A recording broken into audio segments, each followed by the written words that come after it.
News, सच जरूरी है। नमस्कार, MNS न्यूज लाइव में आप सभी का स्वागत है। मैं हूं आपके साथ आंचल। तो आइए देखते हैं देश और दुनिया की तमाम बड़ी खबरें। MP में अनोखे अंदाज में हुआ CM धामी का स्वागत, बुलडोजर से हुई पुष्प वर्षा। मध्य प्रदेश चुनाव प्रचार करने पहुंचे उत्तराखंड में CM पुष्कर सिंह धामी ने विपक्ष पर जमकर निशाना साधा। उन्होंने कहा कि बाबर एवं औरंगजेब जैसे क्रूर शासक सनातन को समाप्त नहीं कर पाए तो घमंड या गठबंधन क्या चीज है। उन्होंने कहा कि सनातनियों को ढंगबंधनों के सावधान रहने की आवश्यकता है। धामी मध्य प्रदेश की खुरई विधानसभा की जनसभा में बोल रहे थे। उन्होंने कहा कि हमारी सरकार उत्तराखंड में जल्द समान नागरिक संहिता लागू करने जा रही है। वहीं रोड शो में पहुंचने के चलते बीजेपी कार्यकर्ताओं ने बुलडोजर से पुष्प वर्षा के बीच उनका और मध्य प्रदेश के CM शिवराज सिंह का स्वागत किया। जनसभा में मुख्यमंत्री शिवराज चौहान ने CM धामी की जमकर प्रशंसा की। उन्होंने कहा कि धामी ने देवभूमि की तकदीर और तस्वीरें दोनों बदल कर रख दी है। मुख्यमंत्री धामी ने कहा, स्वतंत्रता के पश्चात जिन सरकारों ने इस देश पर राज किया, उन्होंने उत्तराखंड और मध्य प्रदेश जैसे प्रदेशों की पहचान को खत्म करने का भरपूर प्रयास किया है। कांग्रेस की सरकार ने जो हमें दिया उसे हम और आप कभी आपातकाल तो कभी तमाम घोटालों के नाम से जानते हैं। आज विपक्ष के ये नौसिखिया नेता सनातन को समाप्त करने जैसी बेतुकी बातें कर रहे हैं। मुझे एक बात समझ में नहीं आती है कि इन्होंने भले ही अपना नाम इंडिया रख लिया हो, लेकिन इन्हें भारत नाम से आखिर चिढ़ क्यों है। CM ने कहा कि हम उत्तराखंड में जल्द समान नागरिक आचार संहिता को लागू करने जा रहे हैं, जिसका ड्राफ्ट तैयार कर लिया गया है तथा दावे से कहा जा सकता है कि मध्य प्रदेश में बीजेपी सरकार के पश्चात यहाँ भी समान नागरिक आचार संहिता लागू करने का कार्य जरूर किया जाएगा। आइए बढ़ते अब अगली खबर की ओर। इंदौर पहुंचे जन आशीर्वाद यात्रा, CM शिवराज हुए शामिल। भारतीय जनता पार्टी के जन आशीर्वाद यात्रा एक दिन के ब्रेक के पश्चात इंदौर के राहू विधानसभा क्षेत्र में आरंभ हुई। यात्रा में कोई केंद्रीय स्तर का नेता सम्मिलित नहीं हो रहा। CM शिवराज सिंह चौहान एवं बीजेपी के प्रदेश महासचिव कैलाश विजयवर्गीय शहरवासियों का अभिवादन करते हुए चल रहे हैं। शिवराज सिंह चौहान ने यात्रा में कहा कि जन आशीर्वाद यात्रा में कहा कि यात्रा को जनता का समर्थन प्राप्त हो रहा है। मेरे राज्य की जनता परिवार के समान है। कांग्रेस की जन आक्रोश यात्रा के मुद्दे पर CM शिवराज ने कहा कि उनके हिस्से जनता का आक्रोश है।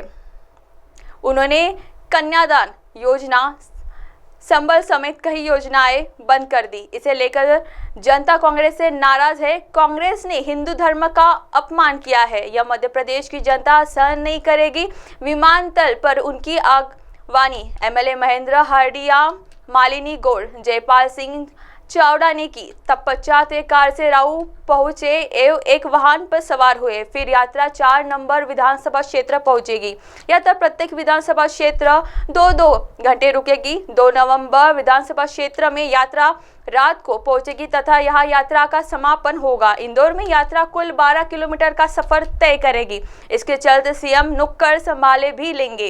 यात्रा मार्ग पर स्वागत के लिए सैकड़ों मंच लगाए गए हैं। दोनों 2 विधानसभा क्षेत्रों में कुछ कार्यकर्ता टिकट मांग रहे हैं। दावेदारों के विरोध की तैयारी कर चुके हैं। पूर्व MLA सुदर्शन गुप्ता के विरोध भी यात्रा के चलते किया जाएगा। आइए बढ़ते अब अगली खबर की ओर। चंद्रयान के बाद गगनयान की बारी, जयराम का जवाब, आजादी के बाद से ही हो रही है तैयारी।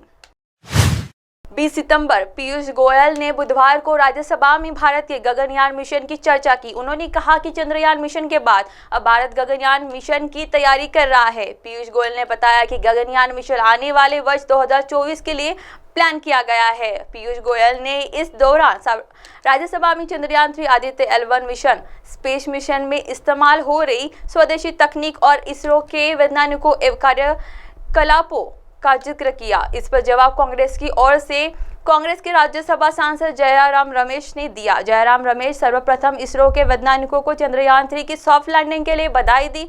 इसके साथ ही उन्होंने कहा कि सरकार द्वारा ऐसे प्रचारित किया जा रहा है कि मानो यह उपलब्धियां केवल 2014 के बाद शुरू हुई है और इसके सूत्रधार केवल प्रधानमंत्री मोदी है।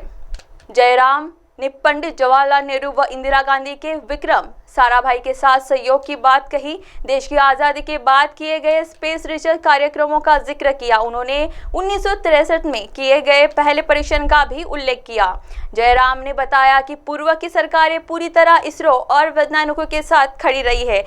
इससे पहले नेता सदन पीयूष गोयल ने राज्यसभा में बोलते हुए कहा कि यह नया उत्साहित भारत है। अब आप हमारे चैनल को आपके मोबाइल पर भी देख सकते हैं। मोबाइल ऐप पर देखने के लिए प्ले स्टोर से MNS news TV app download करें। इंस्टा, लिंक, ट्विटर, हाईकुक, फेसबुक और कई सोशल मीडिया प्लेटफॉर्म पर हमारा चैनल उपलब्ध है। आप हमारे चैनल को लाइव भी देख सकते हैं www.mnsnewstv.com पर। फिलहाल वक्त हो चला है दर्शकों ब्रेक का।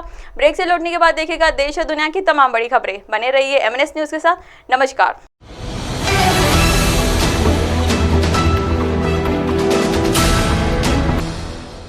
ये है MNS न्यूज नेटवर्क और आप देख रहे हैं MNS न्यूज।